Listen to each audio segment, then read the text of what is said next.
En primer lugar, quiero manifestarle en mi propio nombre, no en las palabras que diré representando al director del Archivo Histórico Nacional, que nada más entrar a ver los dos documentos expuestos, pues lo comentaba la directora general, sentí emoción. No crean que porque llevo muchos años de ejercicio profesional como archivera, no siento todavía emoción delante de determinados documentos. Así que disfrútenlo. Gracias a la Dirección General de Bellas Artes del Ministerio de Cultura por favorecer este tipo de encuentros, de jornadas en lugares que pueden estar alejados de los supuestos centros de poder intelectual o de trabajo científico o incluso de responsabilidades administrativas en relación con el patrimonio documental y los archivos. Por eso, enhorabuena, señor alcalde de Puebla de Sanabria, por fomentar este tipo de actividad. Créame que llevo muchos años de ejercicio profesional trabajando con pequeños ayuntamientos en varias provincias y estos actos de acercar el patrimonio documental en los archivos a lugares alejados, como digo, siempre tienen una gran satisfacción. Yo creo que para ambas partes. Y además, en el caso que nos ocupa, hablar de un fuero que al fin y al cabo era dar un determinado poder a los vecinos, nunca mejor que hacer partícipe a los vecinos de Puebla de Sanabria en este acercamiento con los archivos estatales, en este caso, y con documentos excelsos. Porque al fin y al cabo también así lo ha querido su director general de archivos, Severiano Hernández, aquí citado, que la exposición en la que participa el Archivo Histórico Nacional, esta que yo le voy a dar la palabra, estuviera en relación con otro poder. Aquí se ha citado. El otro poder era, no cabe duda, el monasterio de San Martín de Castañeda. Se ha hablado del poder del rey, que otorgaba fueros, privilegios. Se ha hablado del poder de la nobleza a través de la Casa de Benavente y luego Osuna. Y se ha hablado del mismo poder de las villas, de las pueblas, pero hay un contrapoder, muchas veces superior a todos los que hemos dicho, que eran, sobre todo en la Alta Edad Media y también posteriormente, pero sobre todo en el contexto histórico en el que estamos tratando y que aquí lo ha señalado el anterior conferenciante, el poder de los monasterios. Y aquí cerca, ya se ha citado, el monasterio de San Martín de Castañeda fue el contrapoder frente a la propia nobleza, a otro reino, Portugal y también, como no, a la propia Puebla de Sanabria. Pero, ¿cómo se ejerce ese poder? Los archiveros solemos hablar de dos temas fundamentales para poder comprender la documentación, analizarla, conservarla y ponerla a disposición de los potenciales usuarios de la misma. Hablamos de dos cosas que es lo que aquí el director del Archivo Histórico Nacional pretende comunicar y yo voy a intentar resumir. Hablamos de dos cuestiones. ¿Cuáles son? ¿Quiénes son los que producen los documentos? Y por lo tanto estamos respondiendo para qué se producen esos instrumentos jurídicos a los cuales ya Arantxa de la Fuente se ha referido. Y otra cosa, la historia archivística de esos documentos, que también Arantxa lo ha hecho con respecto a por qué está el fuero en la sección de Osuna, o llamada así, en el archivo de la nobleza. Desde el Archivo Histórico Nacional y por indicación de Severiano, como he dicho, se quiere hacer lo mismo. El monasterio de San Martín de Castañeda produce muchísimos documentos a lo largo de su extensa historia. Se conservan documentos e información desde el 900, si no recuerdo mal, desde el 940 hasta el año 1715. ¿Y por qué se hacía esto? Pues bien, los archivos, casi siempre olvidados también en nuestros días, denostados, muchas veces metidos en lugares con polillas, palomares, etc., siempre han sido importantes. La prueba de ello es que el organismo productor de los documentos que aquí nos estamos refiriendo, los de San Martín de Castañeda, que tanto tienen que ver con la localidad y la comarca y todo el Valle del Tena, que estamos hablando de documentación de un monasterio, pero no quiere decir que esta documentación fuera endogámica. No se habla únicamente de la vida monástica, se habla de los vecinos, de los tenentes, de aquellos que compran y venden tierras al monasterio y viceversa, de los conflictos, se puede conocer la población y una evolución importante de distintos contextos históricos. Para eso se producen los documentos en el monasterio de San Martín de Castañeda. Para eso también se reciben documentos en este órgano productor de documentos.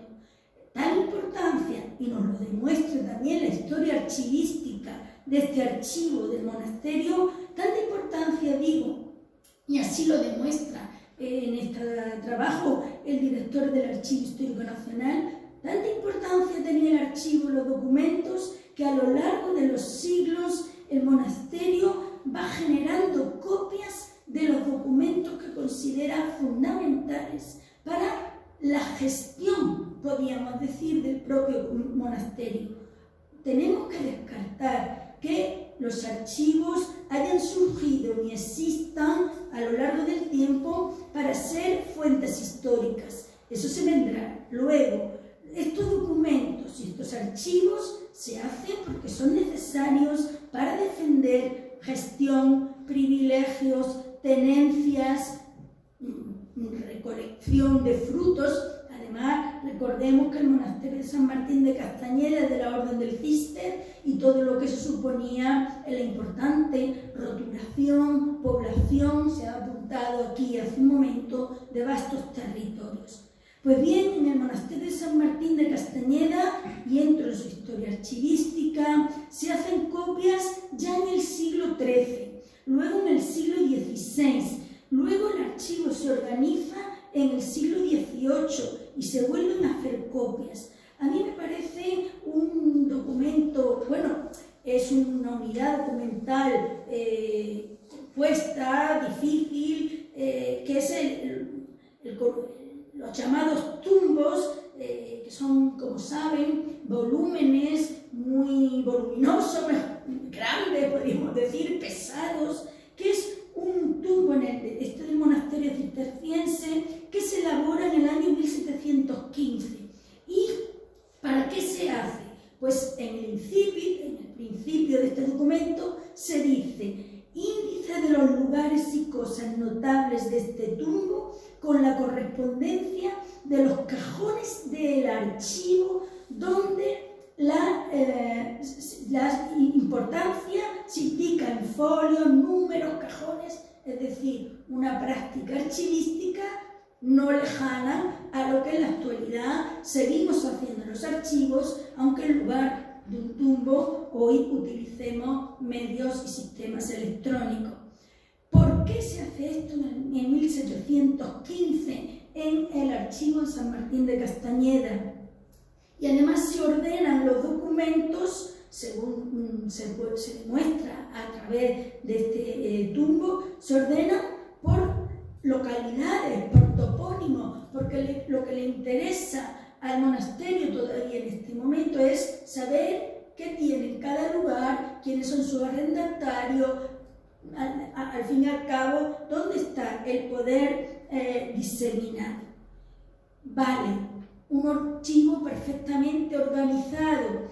Yo soy siempre de las que digo que para estudiar archivística y saber un buen manejo de la archivística hay que analizar bien el funcionamiento de un archivo monacal.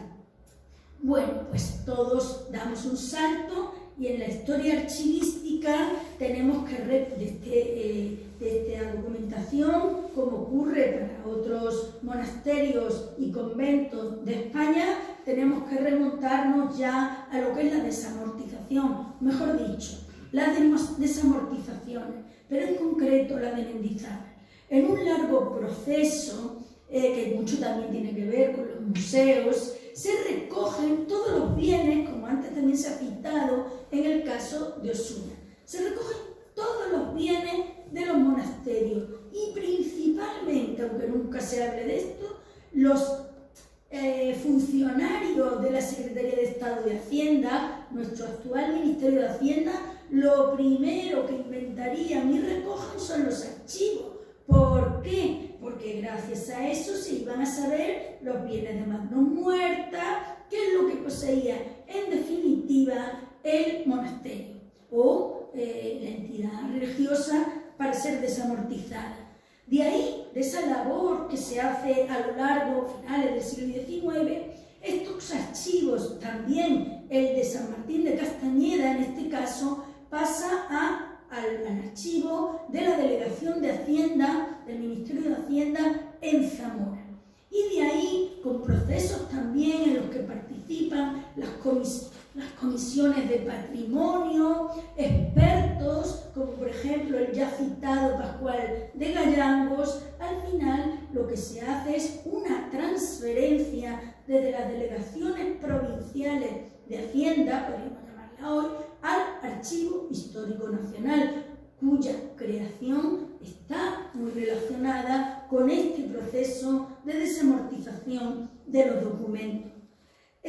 Apunta el director del Archivo Histórico Nacional que una vez que estos documentos, también el de San Martín de Castañeda, llegan al Archivo Histórico Nacional, se someten a unos trabajos, hoy diríamos trabajos técnicos, archivísticos, con los cuales hoy los archiveros no estaríamos totalmente de acuerdo.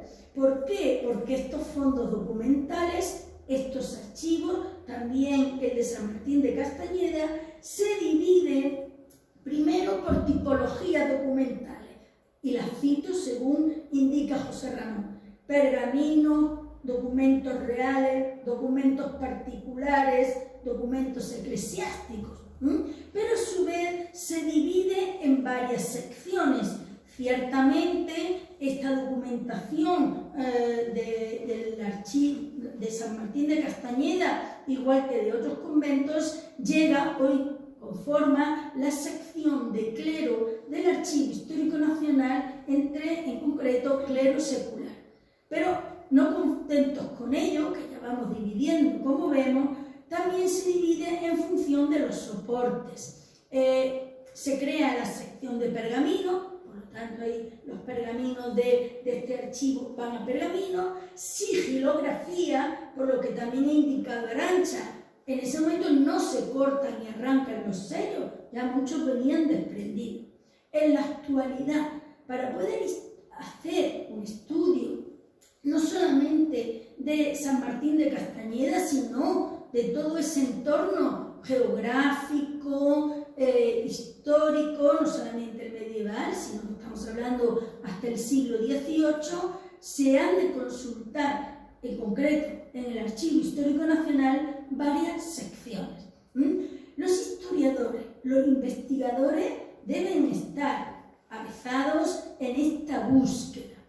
Son los historiadores los que tienen que hacer sus guías de fuentes. No lo hacemos los archiveros. Lo que pasa es que los instrumentos de descripción con los que cuentan, entre otros, el Archivo Histórico Nacional, permite hacer este tipo de análisis para preparar el trabajo de heurística. Pero en la sala hay quienes nos acompañan, y considero que estas jornadas están destinadas a quienes no tienen por qué hacer historia, piensen que esta documentación siempre puede ser localizada por mor de hacer, por ejemplo, una exposición o una publicación, o si quisiera el Ayuntamiento de Pueblo de Sanabria, pues un calendario con documentos de San Martín de Castañeda, ¿por qué no? Siempre hay formas de localizar. ¿Qué hay en esa documentación? Sí, claro, están los privilegios de los reyes, como el que nos ha comentado hace un momentito Arantxa de la Fuente. En este archivo de San Martín de Castañeda, conservado en el Archivo Histórico Nacional, están los privilegios rodados de las concesiones reales, algunas de las cuales son todavía en otra forma, documento, una real provisión de privilegio de 1555, por ejemplo, ¿no? Segunda mitad del siglo XVI. Eso es importante, pero, y así lo quiere mostrar también José Ramón, a quien estoy sustituyendo y me atengo a su guión. Hay numerosísimos documentos que hacen referencia a lo que los fueros también hablan, que es el común de los vecinos, lo que se compra, lo que se vende, las deudas, los censos, los contratos, podríamos llamar contratos para trabajar en la comunidad monástica, de los vecinos de alrededor. Se plantean también sistemas de defensa, es decir, el día a día de la actividad de un monasterio que perduró largamente en el tiempo. El monasterio desapareció, sus vestigios están, pero ¿qué ha quedado? El archivo, que fue importantísimo para esa comunidad, lo fue para las zonas y entidades jurídicas como villa, aldea y para la propia corona, y hoy en día componen una parte importantísima del patrimonio documental conservado, un archivo fundamental en España como es el Archivo Histórico Nacional. Muchas gracias.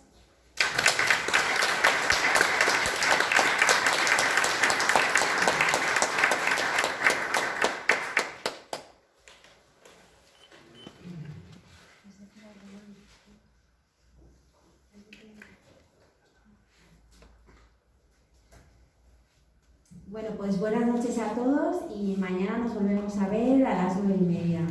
Hasta mañana y descansad.